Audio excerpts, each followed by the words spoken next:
Tense, past tense के बारे में पढ़ेंगे। इससे पहले हमने फ्यूचर टेंस के बारे में पढ़ा था। फ्यूचर टेंस के बाद हम पढ़ रहे हैं past tense.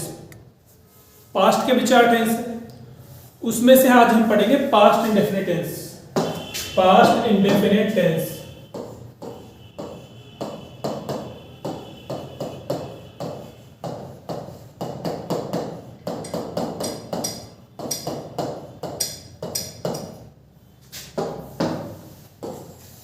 Past indefinite tense. तो ये है पास्ट इंडेफिनिट टेंस। यह देखें पास्ट इंडेफिनिट टेंस। पास्ट यानी भूतकाल, इंडेफिनिट यानी अनिश्चित। यानी भूतकाल में कार्य की स्थिति कैसी होती है, यहाँ पे अनिश्चित होती है। तो ये टेंस क्या होता है? Past indefinite. भूतकाल में कार्य को बताते हैं इसमें। तो इसमें हम सबसे पहले देखते हैं इसकी पहचान। सबसे पहले है इसकी पहचान। तो पहचान में हम क्या देखते हैं? जो वाक्य हिंदी का मिलेगा हमें, उसमें या तो था थे थी आएगा। था थे थी नहीं आएगा तो आ ए ई की मात्रा भी इसमें आ सकती है। था थे थी या आ ए ई की मात्रा। जैसे मैं गांव में रहता था, शेर जंगल में घूमता था, या मैंने खाना खाया। जैसे मैं उदाहरण, वाक्य के अंत में क्या है पहचान लिख देते पहले। वाक्य के अंत में क्या है? था थे थी, या फिर आ ए ई की मात्रा। आ ए ई की मात्रा। एग्जाम्पल के तौर पे, मैं गांव में पढ़ता था। मैं गांव में पढ़ता था। मैंने पुस्तक खरीदी। तो इसमें आ रहा था। वाक्य के अंत में क्या रहा? था का मतलब है पास्ट इंडेफिनिट। लेकिन इसमें था नहीं आ रहा, इसमें खरीदी ई की मात्रा आ रही है। तो कहने का मतलब है वाक्य के अंत में था थे थी आ जाए, या फिर आ ए ई की मात्रा आ जाए। मैंने खाना खाया, आ की मात्रा। उसने गीत गाया, आ की मात्रा। उसने पुस्तक पढ़ी, ई की मात्रा, है ना। वे खेलने गए, ए की मात्रा। तो ऐसी स्थिति में यदि आए की मात्रा है या वाक्य के अंत में था थे थी आए, तो वाक्य कौन सा टेंस का होगा? वाक्य होगा पास्ट इंडेफिनिट टेंस का। तो ये तो रही इसकी पहचान, ठीक है। पहचान के बाद में आती है हेल्पिंग वर्ब। पहचान के बाद में क्या आती है? Helping verb. हेल्पिंग वर्ब इसमें एक ही लगती है, डिड। हेल्पिंग वर्ब कौन सी लगती है? एक ही लगती है, डिड। और इसके कर्ता भी देखो एक ही है, तो सभी इसके कर्ता हो गए। कर्ता सभी है, सब आगे। इसमें कोई फिक्स नियम नहीं है, सबके साथ डिड लगेगी। लेकिन इसमें एक चीज ध्यान रखना, ये डिड जो लगेगी ना, वो साधारण में नहीं लगती है। साधारण में नहीं। जो वाक्य होता है ना, साधारण वाक्य में इसका प्रयोग नहीं होता है। साधारण वाक्य मतलब अफर्मेटिव में। वाक्य 4 प्रकार के होते हैं ना। प्रश्नवाचक, साधारण वाक्य, प्रश्नवाचक और नकारात्मक, प्रश्नवाचक, प्रश्नवाचक नकारात्मक, अफर्मेटिव, नेगेटिव, इंट्रोगेटिव, नेगेटिव। तो 4 टाइप के वाक्यों में से ये हेल्पिंग वर्ब जो डिड है, पहले टाइप के वाक्य में नहीं लगेगी। ये चीज ध्यान रखना, नोट रखना इसमें विशेष तौर पे। पहले टाइप के वाक्य में इसका प्रयोग नहीं होगा। दूसरी चीज हम देखते हैं, हेल्पिंग वर्ब हो गई मेन वर्ब। मेन वर्ब की आती है सेकंड फॉर्म। केवल एक टेंस है यही ऐसा है जहां पर सेकंड फॉर्म का प्रयोग होता है। बाकी जगह फर्स्ट हो, थर्ड हो, कुछ भी हो, सेकंड फॉर्म केवल इसी टेंस में, पास्ट इंडेफिनिट टेंस में आएगी, ठीक है ना। लेकिन इसमें भी एक ध्यान रखने वाली बात है, ये सेकंड फॉर्म केवल साधारण में होगी। केवल साधारण वाक्य में। साधारण वाक्य में, साधारण मतलब अफर्मेटिव वाक्य में। साधारण वाक्य अफर्मेटिव।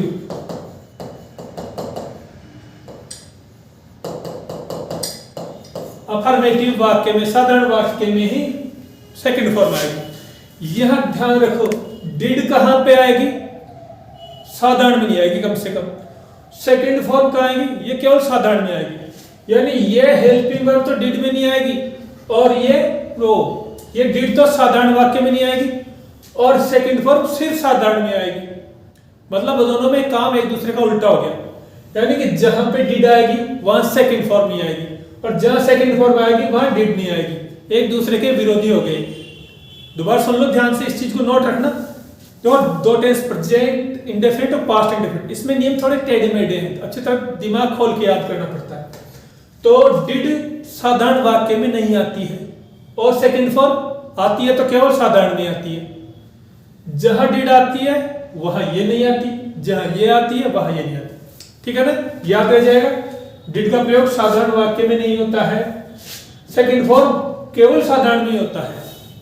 ठीक है ना, नियम तो यही है, इनके हिसाब से वाक्य में इनका प्रयोग करते हैं। जैसे तुम बाजार गए, तुम बाजार गए, तुम बाजार गए। तो देखो इसको चारों टाइप के वाक्य बनाएंगे यहाँ पे हम, है ना, चारों टाइप के। तो सामान्य वाक्य का सूत्र तो क्या होता है, subject plus helping verb plus main verb plus object होता है साधारण वाक्य का सामान्य तौर पे। लेकिन इस टेंस में ध्यान रखना, साधारण वाक्य में हेल्पिंग वर्ब नहीं आएगी, उसको हमें छोड़ना पड़ेगा साधारण वाक्य। बाकी में तो लेंगे लेकिन साधारण में नहीं लेना है यहाँ पे ना। देखिए वाक्य बनाते हैं। तुम सब्जेक्ट, सब्जेक्ट कौन है, तुम। ठीक है ना, हेल्पिंग वर्ब साधारण में आती नहीं, छोड़ो हेल्पिंग वर्ब को। मेन वर्ब जो काम हो रहा है ना, क्रिया से प्रश्न पूछो नहीं, मेन वर्ब यानी काम क्या हो रहा है, काम गए, जाने का, बाजार गए। जाने को क्या कहते हैं, देखो तीन फॉर्म होती जाने की, गो, वेंट और गोन। गो वेंट गोन हमने इस वाक्य में पढ़ा सेकंड फॉर्म। कौन सी फॉर्म, सेकंड। सेकंड कौन सी इसमें, ये वेंट। तो कौन सी मैंने लगाएगी, वेंट। कहां गए वो, वैसे ऑब्जेक्टिव स्थान है, कहां गए, बाजार। किसी की तरफ जाते हैं तो क्या लगाते हैं, टू, और बाजार क्या कहते हैं, मार्केट। तो वो बाजार गए, वे बाजार, तुम बाजार गए। दूसरा वाक्य देखिए, दूसरा वाक्य होता है नेगेटिव, यानी कि नकारात्मक। अब देखो नकारात्मक में आपको सूत्र तो यही काम में लेना है, अफर्मेटिव वाला, लेकिन उसमें क्या है, हेल्पिंग वर्ब के आगे क्या लगा देना, एक नोट लगा देना अलग से। सूत्र subject helping verb main verb object ही होगा, नकारात्मक नेगेटिव का, दूसरे टाइप के वाक्य का। लेकिन यहाँ पे क्या आ जाएगा, हेल्पिंग वर्ब के आगे नोट। ठीक है ना, देखो यू का तो यू ही रहेगा, लेकिन अब क्या आ जाएगी, अब हेल्पिंग वर्ब आ जाएगी। हमने पढ़ा हेल्पिंग वर्ब केवल साधारण में नहीं आती, बाकी में तो आती है, तो साधारण में तो नहीं आई ना, अब आगे तो आ जाएगी। तो यू के साथ क्या आ गए, डिड। लेकिन नकारात्मक में हेल्पिंग वर्ब के आगे क्या लगाना हमको, नॉट। You did not. बाकी वेंट। अब सुनो, मेन वर्ब की कौन सी फॉर्म, देखो साधारण वाक्य में तो कौन सी आती है, सेकंड फॉर्म। ये सेकंड फॉर्म जो लिखी ना आपने, वेंट, ये सेकंड फॉर्म केवल साधारण में आएगी, साधारण के अलावा नहीं आएगी। बाकी में वापस कौन सी फॉर्म आएगी, फर्स्ट फॉर्म। तो वेंट को क्या कर दो, वेंट की फर्स्ट फॉर्म भी तो सेकंड थी ना, फर्स्ट फॉर्म भी होगी, तो क्या आ जाएगी, गो। फर्स्ट फॉर्म आ गई वापस गो ना, बाकी टू मार्केट तो वैसे भेजा जाएगा। देखो साधारण वाक्य में हेल्पिंग वर्ब नहीं आती है, सब्जेक्ट यू रख दिया, हेल्पिंग वर्ब में मेन वर्ब सेकंड फॉर्म रख दी, और ऑब्जेक्ट की जगह क्या स्थान रख दिया। दूसरे वाक्य में सुनो, दूसरे वाक्य में यानी डिड जो हेल्पिंग वर्ब पहले में तो नहीं आई, लेकिन दूसरे में आ जाएगी, और मेन वर्ब जो पहले में आई थी वो अब दूसरे तीसरे चौथे में नहीं आएगी, तो मतलब उसकी सेकंड फॉर्म नहीं आएगी, फर्स्ट तो आएगी। तो दूसरे वाक्य में बनेगा तो इसी सूत्र से, लेकिन हेल्पिंग वर्ब क्या लगा देंगे, नॉट। देखो सब्जेक्ट रख दिया हमने, फिर हेल्पिंग वर्ब आ गई डिड, डिड के आगे हमें क्या लिखना, अलग से नॉट। ठीक है ना, बाकी सेकंड फॉर्म थी ना, सेकंड फॉर्म तो वापस क्या हो जाएगी, फर्स्ट फॉर्म। दूसरे वाक्य में फर्स्ट होती है, पहले में सेकंड होती है, दूसरे में फर्स्ट, और ये तो टू मार्केट तो आता ही रहेगा। तीसरे टाइप का वाक्य देखो, देखो जो दूसरे टाइप का वाक्य हमने बनाया है उसमें क्या है, नोट को तो हटा देना। तीसरे टाइप का वाक्य कैसे बनाओगे, प्रश्नवाचक या इंट्रोगेटिव कैसे बनाएंगे, इस नोट को तो हटा देना, और जो ये हेल्पिंग वर्ब है इसको कहां रख देना, सब्जेक्ट के आगे, या डिड को यहां से उठा के आगे रख दो, आपका प्रश्नवाचक बन जाएगा। पर जो पहला अक्षर है ना, उसका अक्षर पहला अक्षर बड़ा होता है, ध्यान रखना। तो डिड कहां जाएगा? आगे। क्या हो गया? डिड। फिर नोट को छोड़ दो, बाकी ऐसे कैसे उतार दो? पूरा वाक्य ऐसे उतार दो। देखो यू डिड तो आगे आ गई, नोट को छोड़ना ही, बाकी गो टू मार्केट और प्रश्नवाचक चिन्ह। तीसरे टाइप का हो गया ना प्रश्नवाचक, क्या हो गया? ये प्रश्नवाचक या इंट्रोगेटिव। चौथे टाइप के वाक्य में हमें कुछ नहीं करना अलग से। जो तीसरे टाइप का वाक्य बनाना है उसमें सब्जेक्ट क्या ये रहा, इस सब्जेक्ट के आगे क्या लगा दो? नोट। जो हमने प्रश्नवाचक बनाया है, इंट्रोगेटिव बनाया, उसमें तीसरे टाइप के वाक्य में क्या लगा दो? सब्जेक्ट के आगे नोट लगा दो, चौथे टाइप का वाक्य बन जाएगा। सब्जेक्ट के आगे नोट लगा दो तो चौथे टाइप का वाक्य बन जाएगा। देखो डिड यू नोट, ये नोट अलग से आ गया, ये नोट। बाकी तो वैसे कैसे उतार दो? गो टू मार्केट और प्रश्नवाचक चिन्ह। ठीक है ना? चारों टाइप के वाक्य हमने बना दिए। पहले वाक्य में हेल्पिंग वर्ब नहीं थी, मेन वर्ब की सेकंड फॉर्म। दूसरे वाक्य में हेल्पिंग वर्ब तो आ गई, लेकिन मेन वर्ब की क्या? First form. यह ध्यान रखना, बाकी में दिक्कत नहीं है। पहले में हेल्पिंग वर्ब नहीं रखनी, मेन वर्ब की सेकंड फॉर्म। दूसरे में हेल्पिंग वर्ब रखनी तो है, लेकिन मेन वर्ब की सेकंड की जगह क्या रखनी है? First form. बाकी नोट भी आ जाएगा। तीसरे वाक्य में क्या? नोट हटा देंगे, हेल्पिंग वर्ब कर दिया आगे, बाकी पूरा वाक्य से उतार दो। चौथे टाइप के वाक्य में हम क्या लगा देंगे? सब्जेक्ट के आगे केवल नोट, और कुछ चेंज नहीं करना। एक वाक्य और देखते हैं हम। देखो एक वाक्य और देखते हैं। मैंने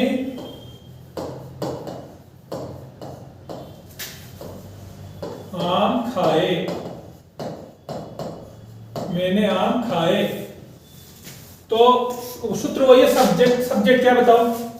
सब्जेक्ट तो मैंने मतलब खाए, तो मैंने, मैं यानी आई। सब्जेक्ट, फिर देखो इसमें सूत्र देखो, मैं लिख देता हूं यहाँ पे, subject plus helping verb plus main verb plus object. लेकिन साधारण वाक्य में हेल्पिंग वर्ब नहीं लगानी, ध्यान रखना, इसको नहीं लगाना साधारण में। तो सब्जेक्ट हो गया, हेल्पिंग वर्ब छोड़ो। मेन वर्ब क्या है? काम क्या हो रहा है इसमें? काम हो रहा है खाने का। खाने की तीन फॉर्म होती है, देखो ईट, एट, ईटन। खाने की तीन form, first second third form. यहां पे हमको पता कौन सी फॉर्म लगेगी? Second form. तो सेकंड फॉर्म है ईट, एट, आई एट। फिर ऑब्जेक्ट क्या खाया? क्या खाया? आम, ए मैंगो। पहला वाक्य हो गया। दूसरे वाक्य में सोचो क्या करना है? दूसरे वाक्य में हमें कुछ नहीं करना, जो साधारण वाक्य में सूत्र बनेगा ऐसे ही। बस हेल्पिंग वर्ब के आगे क्या लगा देंगे? आपको पता है क्या लगा देंगे? नोट। बना दो इसके हिसाब से। दो सब्जेक्ट तो वही रहेगा, आई। हेल्पिंग वर्ब इसमें आ जाएगी, पहले में तो नहीं थी लेकिन इसमें आ जाएगी, डिड। लेकिन हेल्पिंग वर्ब तो आएगी साथ में क्या लाएगी? नोट। इसमें डिड भी आ जाएगी और नोट भी लग जाएगा। और मेन वर्ब की देखो कौन सी फॉर्म? देखो सेकंड फॉर्म हमको पता केवल साधारण वाक्य में लगती है, दूसरे तीसरे में नहीं लगेगी। तो सेकंड फॉर्म की जगह वापस क्या कर देना? First form. ये सेकंड थी ना, वापस फर्स्ट कर दो, ईट। ये चेंज करना, बाकी तो उतार दो। ए मैंगो तो ऐसे कैसे? A mango, a mango. ठीक है ना? Full stop. तो पहले बात ये सूत्र से बनेगी, लेकिन इसमें हेल्पिंग वर्ब आ जाएगी और नोट भी आ जाएगा। साथ में मेन वर्ब की कौन सी फॉर्म लगेगी? First form. पहले वाक्य में सेकंड थी, दूसरे में फर्स्ट फॉर्म। तीसरा वाक्य होता है प्रश्नवाचक। तीसरे में हमें कुछ नहीं करना, ये जो नोट आया ना, ये नोट, इसको तो हटा देना। और जो डिड है ना, इसको कहां रख देना? आगे वाक्य के। जो दूसरे टाइप का वाक्य हमने बना लिया, उसमें नोट को छोड़ देना और डिड को कहां रख देना? आगे। देखो कैसे, लेकिन पहला अक्षर बड़ा करके, डिड। नोट छोड़ दे, बाकी ऐसे उतार दो। I, did I eat a mango. Not छोड़ दिया, डिड को आगे लिया, बाकी सबको ऐसे कैसे उतार दिया। आई से आ गया, फिर ईट आ गया, फिर मैंगो। प्रश्नवाचक चिन्ह ना।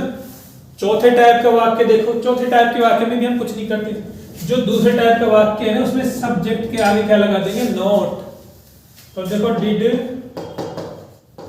आई नोट, ये नोट लगा दिया, बस बाकी उतार लो ऐसे। ईट ए मैंगो, वाचक चिन्ह, ठीक है ना। तो इस प्रकार से हम आगे भी वाक्य बनाते रहेंगे, इसमें नहीं आगे समझ में आ जाएगा। तो ये हमारे हो गया पास्ट इंडेफिनिट टेंस। अब इसके बाद में हम लेते हैं पास्ट कंटिन्यूअस टेंस। अब देखते हैं पास्ट कंटिन्यूअस टेंस।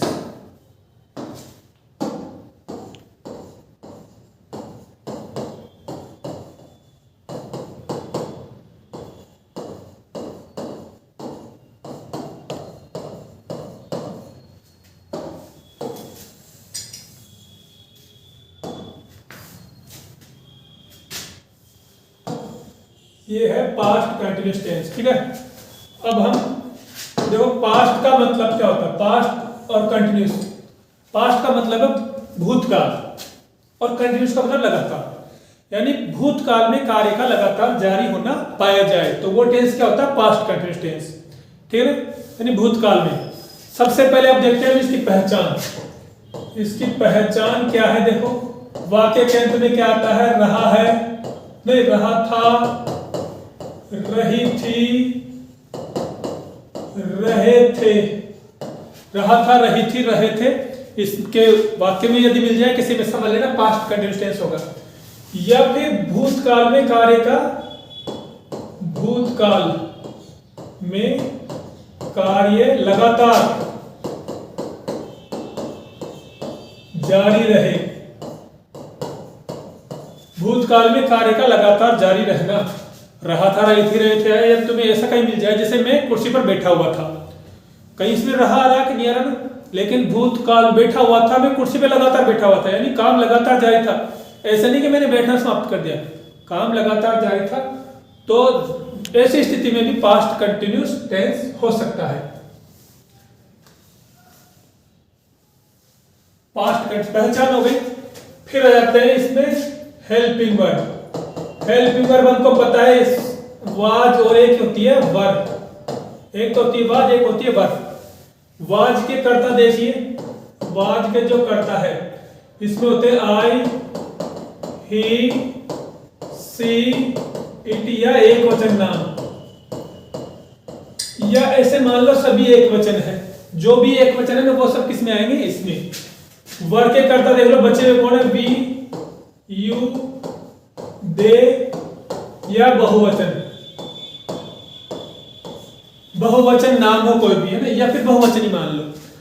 तो आई, वी, वी, दे बहुवचन में तो वर आएगा, बाकी में क्या है, आई, ही, सी, टी या एक वचन में क्या आएगा, वाज। मेन वर्ब देखिए, मेन वर्ब कोई सा भी कंटिन्यूअस टेंस हो, पास्ट का कोई सा भी कंटिन्यूअस टेंस हो, मेन वर्ब में हमेशा फर्स्ट फॉर्म के साथ क्या आती है, I N G. First form के साथ आई एन जी आती है, कंटिन्यूअस चाहे कोई सा भी टेंस हो। प्ले का प्लेइंग है ना, ईट का ईटिंग, कुक का कुकिंग, ठीक है ना। ऐसे फर्स्ट फॉर्म के साथ आई एन जी लगाएंगे। अब हम लेते हैं उदाहरण, जैसे मैं गृह कार्य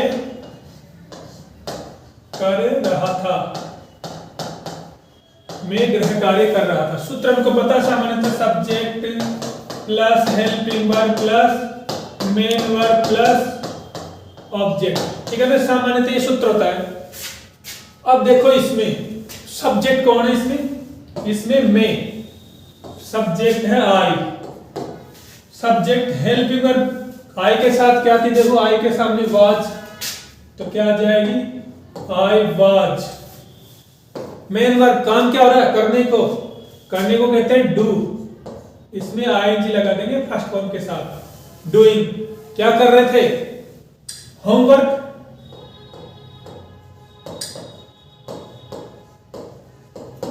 होमवर्क, तो ये साधारण वाक्य हो गया, और ये हमने और वाक्य बना लिए थे, ज्यादा जोड़ नहीं डालेंगे। अब इसमें दूसरे टाइप का वाक्य देखो, नकारात्मक या नेगेटिव। दूसरे टाइप के वाक्य में हम क्या करते हैं, केवल इतना करते हैं, जो पहला वाक्य था ना साधारण अफर्मेटिव, उसमें हेल्पिंग वर्ब क्या थी, वाज। इसके आगे आप क्या लगा दो, नोट लगा दो बस। इस वाज के आगे क्या लगा दो, नोट। कैसे, देखो आई की जगह आई, वाज की जगह वाज, बीच में क्या लग जाएगा, केवल ये नोट लग जाएगा अलग से, बाकी पीछे का विषय था दो, डूइंग होमवर्क। ठीक है ना। तो दूसरे टाइप के वाक्य में हमने केवल क्या लगा दिया, नोट। पहले वाक्य में नोट नहीं था, ये हमने एग्जाम्पल के लिए बताया ना। तो पहले वाक्य में जो है उसमें क्या करके हेल्पिंग वर्ब के आगे नोट लगा देंगे तो वह वाक्य क्या बन जाएगा, इसका नेगेटिव या नकारात्मक। तीसरे टाइप का वाक्य होता है प्रश्नवाचक या इंट्रोगेटिव। तो उसमें भी हमें कुछ नहीं करना, उसमें क्या करना, उसमें ये करना जो पहला वाक्य था ना अफर्मेटिव, उसकी हेल्पिंग वर्ब को वहां से उठा के कहां रख दो, आगे। पहले वाक्य था उसमें हेल्पिंग वर्ब होती, उसको उठा के आगे रख दो तो क्या बन जाएगा, वो प्रश्नवाचक। क्या, देखो वाज आई, बाकी उतार दे ऐसे कैसे, वाज आई डूइंग होमवर्क, प्रश्नवाचक चीज। तीसरा टाइप का हो गया ना जो साधारण वाक्य होता है पहले टाइप का, उसमें आप हेल्पिंग वर्ब को वहां से उठा के आगे रख दो, आपके तीसरे टाइप का यानी प्रश्नवाचक इंट्रोगेटिव वाक्य बन जाएगा। चौथे टाइप का वाक्य में भी हमें कुछ नहीं करना, जो हम तीसरे टाइप का वाक्य बना चुके हैं उसमें हमने देखा होगा सब्जेक्ट, उस सब्जेक्ट के आगे आप नोट लगा दो बस। जो तीसरे टाइप का वाक्य देखा है उसमें हमने सब्जेक्ट के आगे नोट लगा देंगे तो क्या बन जाएगा, चौथे टाइप का प्रश्नवाचक नकारात्मक इंट्रोगेटिव बन जाएगा। वाज आई, ये तो वैसे के वैसे, बस हम अपनी तरफ से क्या लगा दें इसमें, नोट। बाकी पीछे का वैसे के वैसे, डूइंग होमवर्क, प्रश्नवाचक चिन्ह। देखो तो चार टाइप के वाक्य बन गए, subject, helping verb, main verb, object. पहला वाक्य जमा दिया। दूसरे वाक्य में क्या लगा दिया, हेल्पिंग वर्ब के आगे केवल नोट। पहले वाक्य जैसा है दूसरा वाक्य, हमने केवल नोट लगा दी। तीसरे वाक्य में क्या किया, जो पहले यानी प्रश्नवाचक में जो पहले वाक्य था ना उसमें वाज को उठा के आगे रख दिया और बाकी कुछ भी चेंज नहीं किया। बाकी देखो पूरा वाक्य आई डूइंग होमवर्क वैसे से उतार लिया। चौथे टाइप का प्रश्नवाचक नकारात्मक में कैसे बनेगा, जो तुमने तीसरे टाइप का वाक्य बनाया उसमें सब्जेक्ट के आगे क्या लगा दो, बस यहाँ नोट लगा दो और कुछ नहीं करना। तीसरे टाइप का वाक्य ऐसे से उतार रखा, देख लो हमने केवल सब्जेक्ट के आगे क्या लगा रखा, नोट। तो इस प्रकार से ये इसमें वाक्य हमने बनाए। एक वाक्य और देख लेते हैं जल्दी से।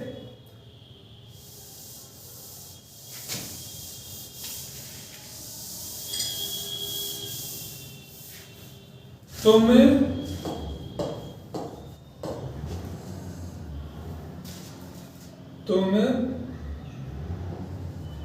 आवाज कर रहे थे। जो आवाज करने को कहते हैं मेक है ना, making a noise, making a noise, make है ना, मेक यानी बनाना होता है, लेकिन ये आवाज करने को मेक से करते हैं। अब देखो सब्जेक्ट कौन है इसमें, सब्जेक्ट वो सब्जेक्ट के साथ जमा देंगे।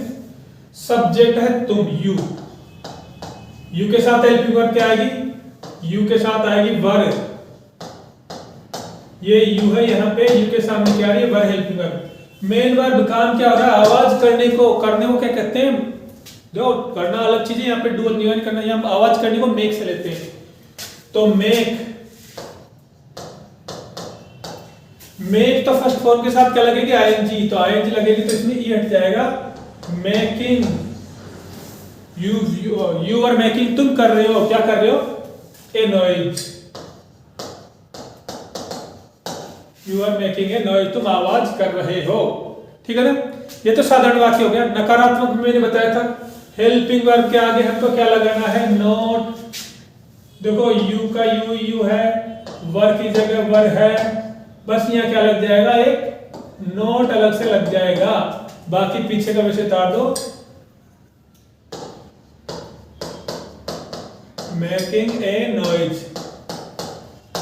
तीसरे टाइप के वाक्य में भी क्या करना आपको पता होगा, मैंने बताया जो पहले टाइप के वाक्य की हेल्पिंग वर्ब होती है ना उसको उठा के आगे रख दो। तीसरे टाइप का यानी प्रश्नवाचक इंट्रोगेटिव बन जाएगा, वर को आगे ले आओ, वर आगे आ जाएगा। ठीक है ना, बाकी तो ऐसे उतार दो, were you M A K I N G, making a noise. तो देखो जो मैंने इस कलर से ना वो इसका मतलब वो चेंज नहीं हो रहा कुछ भी, इसमें केवल नोट लगा, इसमें वो हेल्पिंग वर्ब जो मेल हेल्पिंग वर्ब थी वो आगे। चौथे टाइप का ना उसमें क्या करते हैं, इंट्रोगेटिव नेगेटिव में, प्रश्नवाचक नकारात्मक में वही करते हैं। सब्जेक्ट होता है ना जो इसमें तीसरे में उसमें नोट और लगा दो बस, तो क्या हो जाएगा वर यू, इसमें क्या आ जाएगा अलग से नोट, बाकी वैसे के वैसे ही।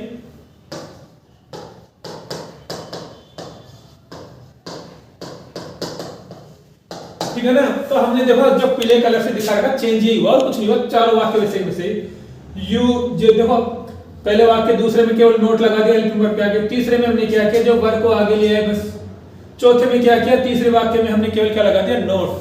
तो चारों टाइप के वाक्य ये हो गए। अब हम लेते हैं past perfect continuous, or past perfect tense. Past perfect tense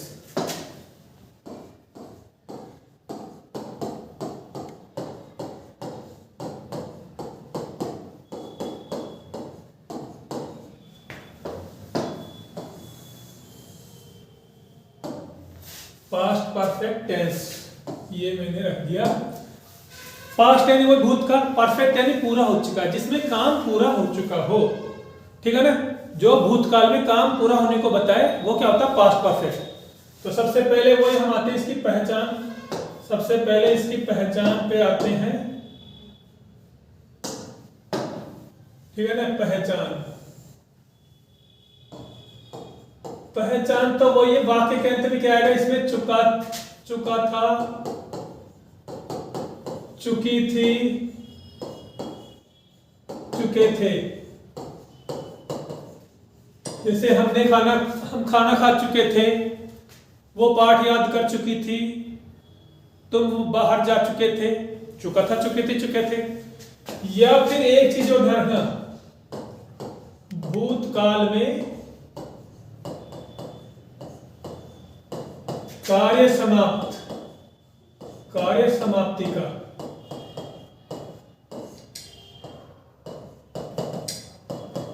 भूतकाल में कार्य समाप्त होने का भाव हो। जैसे जरूरी चुका था, चुकी थी है, जैसे मैं खाना खा चुका था, ऐसे ही बोल सकता हूं। मैं इसको ऐसे भी तो बोल सकता हूं, मैंने खाना खा लिया था, मैंने खाना खा लिया था, मैंने खाना खा लिया था। कहीं इसमें चुका आ रहा है क्या? फिर भी ये पास्ट परफेक्ट का है। क्यों? क्योंकि इसमें काम समाप्त हो गया, मैंने खाना खा लिया था, मैंने खाना खाया, खाना खाया ये तो पास्ट इंडेफिनिट हो गया, लेकिन खा लिया था मतलब खाने को समाप्त कर दिया था, तो इसमें काम समाप्त होने का भाव आ रहा है, यानी खाने के काम को समाप्त कर चुका है, खा गया वो पूरा। मैंने पाठ याद कर लिया था, मैंने पाठ याद किया, वो तो पास्ट इंडेफिनिट, मैंने याद कर लिया था मतलब याद करके काम को समाप्त कर दिया।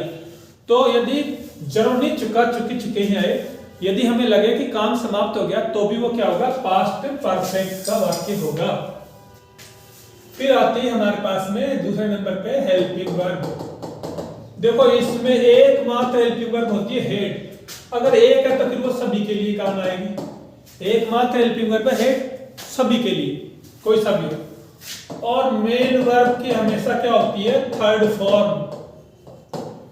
देखो परफेक्ट कोई सा भी हो, प्रेजेंट का, पास्ट का, फ्यूचर का, परफेक्ट केवल परफेक्ट प्रेजेंट पास्ट में थर्ड फॉर्म आती है। थर्ड फॉर्म हमेशा परफेक्ट में, कोई सा भी है ना। तो ये सामान्य नियम थे। तो helping verb head, main verb third form. वाक्य बनाते हैं, तुम मैच हार चुके थे, तुम मैच हार चुके थे। ठीक है ना। तो सब वाक्य तो वही subject plus helping verb plus main verb plus object है ना। तो इसमें काम कौन कर रहा है? देखो मैच हारने का सब्जेक्ट कौन सा है? सब्जेक्ट क्या है? देखो तुम। सब्जेक्ट हेल्पिंग वर्ब तो सबके लिए कोई भी हो, हेड आती है। हेल्पिंग वर्ब कौन सी आएगी? हेड। हेल्पिंग वर्ब हेड हो गई। मेन वर्ब की थर्ड फॉर्म देखो, हारने को लॉस्ट, मैच खोना, lost, lost, lost, LOSSED, lost. इसकी लॉस्ट भी हो सकती है, मैं देखूंगा अच्छी तरह। लॉस्ट की सेकंड फॉर्म, लॉस्ट की सेकंड फॉर्म लॉस्ट भी हो सकती है, लॉस्ट भी हो सकती है, थोड़ा कंफ्यूजन है। तो जो भी अभी मेन वर्ब की थर्ड फॉर्म हो गई। फिर ऑब्जेक्ट, ऑब्जेक्ट क्या है इसमें, क्या हार चुके हैं, match. You had lost A match, ठीक है ना। तो ये you had lost A match है ना, तो तुम मैच हार चुके थे। अब देखो पहला वाक्य हो गया। दूसरा देखो, दूसरे में बताओ हम क्या करते हैं। दूसरे में सब्जेक्ट को हेल्पिंग वर्ब क्या क्या करते हैं बताओ। नेगेटिव कैसे बनाते हैं, हमने पहले वाक्य पहले पिछले टेंस में बनाया था। अरे हेल्पिंग वर्ब में नोट लगा दो बस, और कुछ नहीं करना। यू की जगह यू रहेगा, हेड की जगह हेड रहेगी, बस इसमें क्या लग जाएगा, एक नोट अलग से। बाकी पूरा वाक्य से उतार दो। ए मैच लॉस्ट ए मैच, ठीक है ना, पूरा वाक्य वैसे ही। तीसरे टाइप के में हम क्या करते हैं, तीसरे टाइप के वाक्य में हम देखो प्रश्नवाचक में, अरे मैंने बताया ना कैसे बनाते हैं, ध्यान होगा। तीसरे वाक्य में हम बनाते हैं जो हेल्पिंग वर्ब होती है साधारण वाक्य की, उसको केवल आगे ले आते हैं बस, और कुछ नहीं करते। प्रश्नवाचक बनाने के लिए, जो तीसरे टाइप को बनाने के लिए जो हेल्पिंग वर्ब होती है साधारण वाक्य में, उसको आगे रख दो, पूरा वाक्य ऐसे उतार दो, वो तीसरे टाइप का बन जाएगा। हेड को आगे लाओ जी, हेड, फिर बाकी ऐसे उतार दो। यू लॉस्ट ए मैच, प्रश्नवाचक चिन्ह, तो प्रश्नवाचक बन गया। तीसरे टाइप का वाक्य देखो, तीसरे टाइप के वाक्य में हमें क्या करना है, वही ध्यान होगा। पिछले में क्या किया था हमने, अरे जो प्रश्नवाचक वाक्य है उसमें सब्जेक्ट के आगे क्या लगा दो, केवल सब्जेक्ट के आगे वो लगा दो नोट। देखो हेड का हेड रहेगा, हेड का हेड रहेगा, यू का यू रहेगा, बस क्या आ जाएगा आगे, नोट आ जाएगा। बाकी तो लॉस्ट भी वैसे आएगा, ए मैच भी वैसे आएगा, ठीक है ना। चारों टाइप के ये वाक्य बन गए। एक वाक्य और देखते हैं, देखिए देखता हूं, लॉस्ट किया ना, मुझे थोड़ा कंफ्यूजन हो रहा है इसकी, लॉस्ट भी हो सकती है सेकंड को। एक वाक्य दूसरा लेते हैं, वे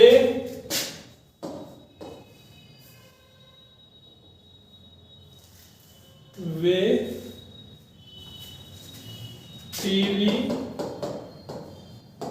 देख चुके थे, वे टीवी देख चुके थे, चुका था चुके थे मतलब पास्ट परफेक्ट। तो देखो सब्जेक्ट रखो, कौन है सब्जेक्ट इसमें, सब्जेक्ट यानी दे, सब्जेक्ट है दे यानी वे। फिर हेल्पिंग वर्ब आती है ना, हेल्पिंग वर्ब दे के सबके साथ हेड लगती है, तो यहां तो सबके साथ क्या लगेगी, दे हेड। फिर मेन वर्ब, हेल्पिंग वर्ब के बाद मेन वर्ब, मेन वर्ब यानी काम क्या हो रहा है इसमें, देखना। कोई चीज को गौर से देखते हैं ना, अपनी तरफ से देखते हैं, तो वॉच। थर्ड फॉर्म वॉच्ड, क्या देख रहे हो तुम, ऑब्जेक्ट, क्या देख रहे हो, टीवी, ठीक है ना। ये साधारण वाक्य हो गया। नेगेटिव कैसे बनाओगे बताया मैंने, जो हेल्पिंग वर्ब उसके क्या लगा दो, नोट लगा दो। दे हेड नोट, बाकी उतार दो वैसे, ठीक है ना। तीसरे टाइप के वाक्य में क्या करते बताओ, दिमाग लगाओ। पहले जो वाक्य होता है ना साधारण, उसको हेल्प सब्जेक्ट के आगे रख देते हैं बस, और कुछ नहीं करते। हेड, बाकी उतार दो। ये हमने चेंज किस लिए इसको, हेड दे, बाकी उतार दे, उतार दिया ऐसे वॉच्ड टीवी, ठीक है ना। चौथे टाइप के में क्या करते हैं, चौथे में भी कुछ नहीं करते, जो तीसरे टाइप का बना दिया उसमें सब्जेक्ट को देखो और सब्जेक्ट क्या क्या लगा दो, नोट। तो head they note watched TV, ठीक है ना। ये चौथे, तीसरे और चौथे टाइप का हो गया। तो ये था हमारे पास्ट परफेक्ट कंटिन्यूस टेंस, नहीं past perfect tense, past perfect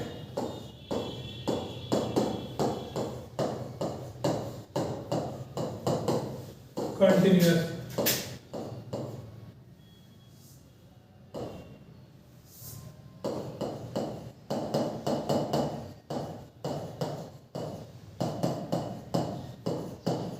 past perfect continuous को बनाते हैं पास्ट परफेक्ट कंटिन्यूस टेंस। देखो है तो ही भूतकाल का, लेकिन इसमें क्या होता है, कोई कार्य पहले से शुरू हो जाता है ना। भूतकाल में शुरू हो गया था पहले से, लेकिन जब भूतकाल में कोई उससे बात करने आया होगा तो उस टाइम तक वो चल रहा था। यानी काम पहले से शुरू हो गया था भूतकाल में, और भूतकाल में जब किसी ने उससे बात की होगी, पूछा होगा, तो उस टाइम तक वो कार्य चल रहा था। यानी पहले से शुरू हो जाए और जब तक बात करे उस टाइम तक चले, लेकिन दोनों भूतकाल। तो पहचान देखिए इसकी पहचान है, पहचान हिंदी वाक्य में क्या था, देखो रहा था, रही थी, रहे थे, एक तो ये आता है। और वाक्य में क्या होता है, वाक्य में समय भी होता है। वाक्य में भी देखो, अब ज्यादातर तो इसकी पहचान ऐसे पढ़ते हैं, से रहा था, से रही थी, से रहे थे। वो उसमें दिक्कत ये होती है कि से रहा था एक साथ नहीं आते, से अलग आता है। से आता है कहां पे, समय के पास में आता है। तो समय होगा तो से अपने आप आ जाएगा, इसलिए मैं इसको से रहा था, से रही थी नहीं बोलता। मैं बोल रहा हूं रहा था, रही थी तो है, और वाक्य में टाइम देख लो, से तो अपने आप लग जाएगा। तो यदि किसी वाक्य में समय भी हो और रहा था, रही थी, रहे थे भी हो, तो समझ जाना वाक्य क्या होगा, पास्ट परफेक्ट कंटिन्यूअस टेंस का होगा।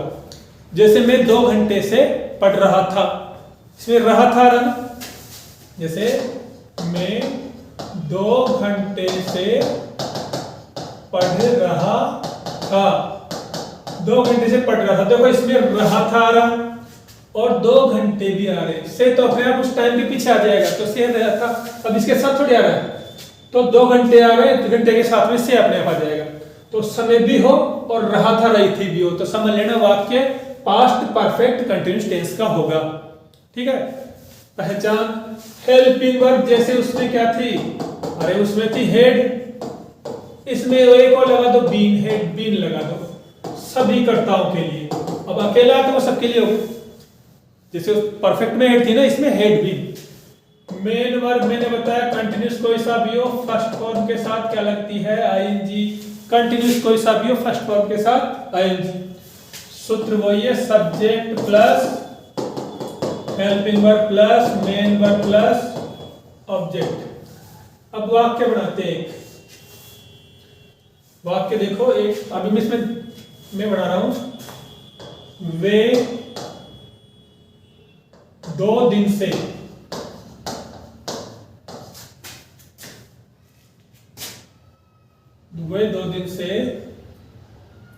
मैच खेल रहे थे।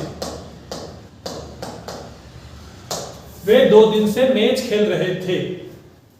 अब देखो वे, पहले तो सब्जेक्ट कौन है, देखो इसमें थोड़ा सूत्र चेंज होगा।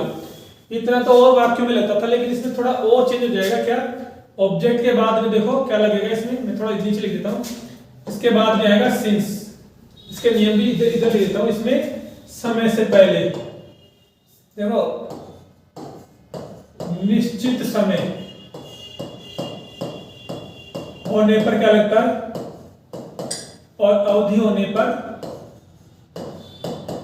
फॉर। ये हमने फ्यूचर परफेक्ट कंटिन्यूअस में देखा, पहले देख चुके हैं, इसलिए हम निश्चित समय है तो सिंस लगाना, अवधि है तो फॉर लगाना। एक बार मैं बता देता हूं, निश्चित समय मतलब होता है जिसमें हमें काम शुरू होने का पता चल जाए कि काम कब शुरू हुआ था।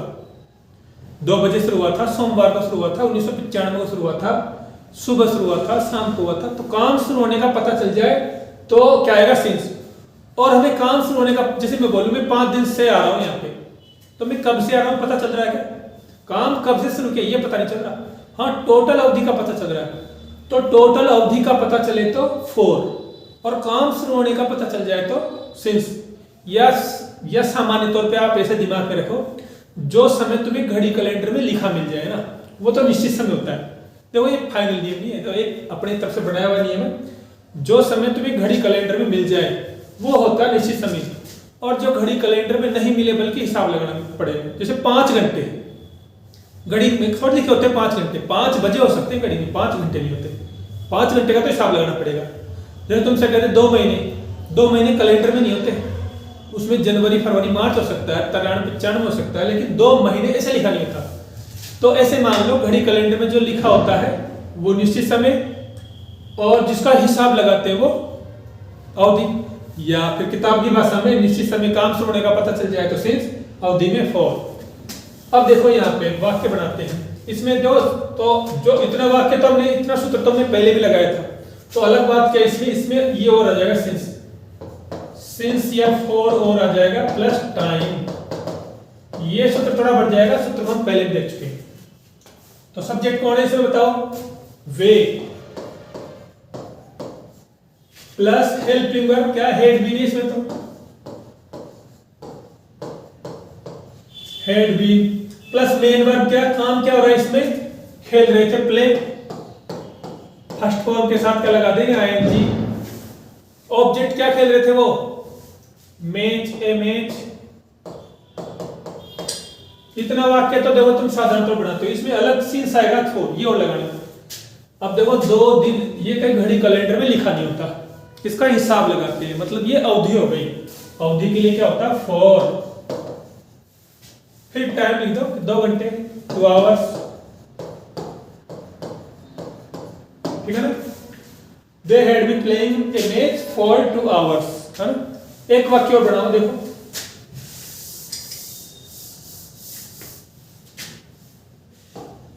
हम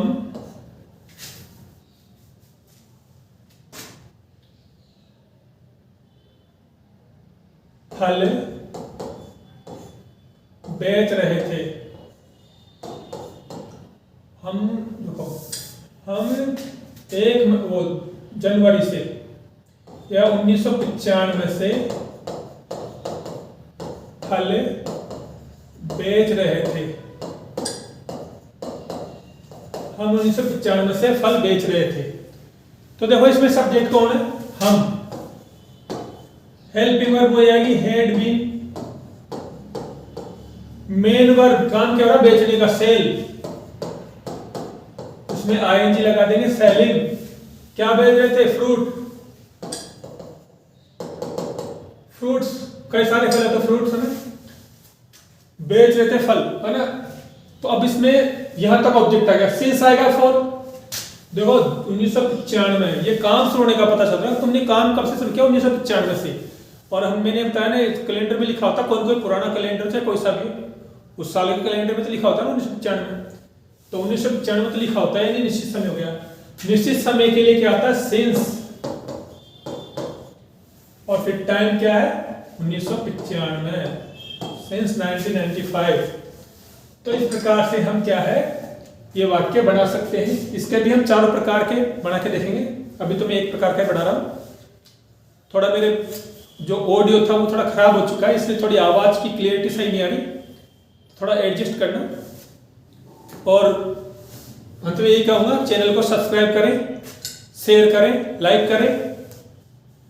ठीक, धन्यवाद।